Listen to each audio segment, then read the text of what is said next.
नमस्कार, आप देख रहे हैं बिजनेस टुडे बाज़ार। मैं हूं हर्ष शर्मा। तो आज बाज़ार में अगर आप देखें तो ज़बरदस्त मारकाट मची हुई है। जहां देखिए वहां निवेशक नुकसान झेल रहे हैं, जहां देखिए वहां लाल निशान। और सबसे बड़ी बात, जो पीएसयू काउंटर्स हैं उसमें ज़बरदस्त नुकसान देखने को मिल रहा है। चाहे वो बैंकिंग देख लीजिए, चाहे आप कोई भी काउंटर जो सरकारी उठा के देख लीजिए, वहाँ पर लाल निशान में कारोबार करते हुए दिख रहे हैं ज़्यादातर जो स्टॉक्स है। अब ऐसे में जो सरकारी जो स्टॉक्स हैं उनको लेकर एक पॉजिटिव खबर आई है, जो रिपोर्ट्स बता रहे हैं। क्या है ये खबर हम आपको बताएंगे, लेकिन उससे पहले आपसे गुजारिश है कि हमारे चैनल बिजनेस टुडे बाजार को लाइक शेयर सब्सक्राइब करना मत भूलेगा।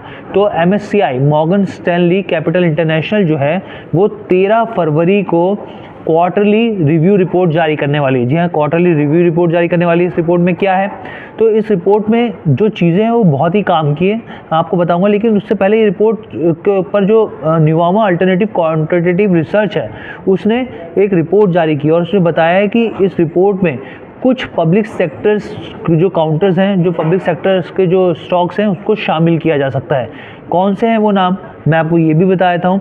लेकिन जो अगर 5 PSU काउंटर्स की बात हो रही है, अगर वो शामिल किए जाते हैं तो फिर आप ये मान के चलिए करीब करीब $1 अरब का इन्फ्लो यहाँ पर आ सकता है। $1 अरब का एक अनुमानित इन्फ्लो है जो यहाँ पर संभावित हो सकता है। तो न्यूवामा की रिपोर्ट के मुताबिक कौन से हैं वो स्टॉक, देखिए MSCI स्टैंडर्ड इंडेक्स में करीब NMDC का नाम आ रहा है। NMDC शामिल किया जा सकता है, पंजाब नेशनल बैंक शामिल किया जा सकता है, भेल शामिल किया जा सकता है, यूनियन बैंक शामिल किया जा सकता है और साथ ही NHPC का नाम भी हो सकता है।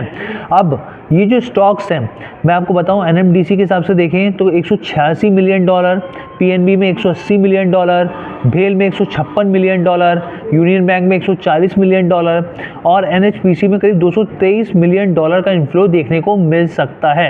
ये मैंने स्टॉक बाई स्पेसिफिक भी आपको बता दिया। अब वहीं अगर हम लोग स्मॉल इंडेक्स की बात करें कि कौन कौन से वहाँ पर स्टॉक शामिल हो सकते हैं, तो इसके ऊपर भी एक संभावित कुछ स्टॉक्स के नाम है जो मैं आपको बताता हूँ। इसमें सेलो वर्ल्ड हो गया, ईडा हो गया, मामा अर्थ हो गया और जो कि पेरेंट कंपनी है हुनासा की, ये स्टॉक्स जो है इनका नाम शामिल हो सकता है। इसके अलावा और कौन से दावेदार हैं, अगर उन दावेदार की बात की जाए तो इसमें JP एसोसिएट्स हो गया, RR काबिल हो गया, सिग्नेचर ग्लोबल हो गया। ऐसे तमाम स्टॉक्स हैं जो अच्छे खासे हैं जिनका नाम इसमें शामिल हो सकता है। अगर मैं आपको बताऊं 2023 में MSCI स्टैंडर्ड इंडेक्स की बात करें तो करीब करीब 131 स्टॉक्स हैं जो इस इंडेक्स में शामिल थे, जिसमें से 17 स्टॉक्स का 4 रिव्यू के लिए शामिल किया गया था। वहीं 2022 में बात करें तो 9 स्टॉक्स थे। अब ये देखना होगा 13 फरवरी को जो ये रिपोर्ट तिमाही आधार पर जो रिव्यू रिपोर्ट जारी होगी उसमें कौन से सरकारी PSUs का नाम आता है। हालांकि यहाँ पर तो जो 5 नाम गिनवाए जा रहे हैं जिसमें Punjab national bank, union bank हो गया, NHPC हो गया, NMDC, तमाम काउंटर्स के नाम आ रहे हैं और मैंने आपको स्मॉल कैप के भी बता दिए।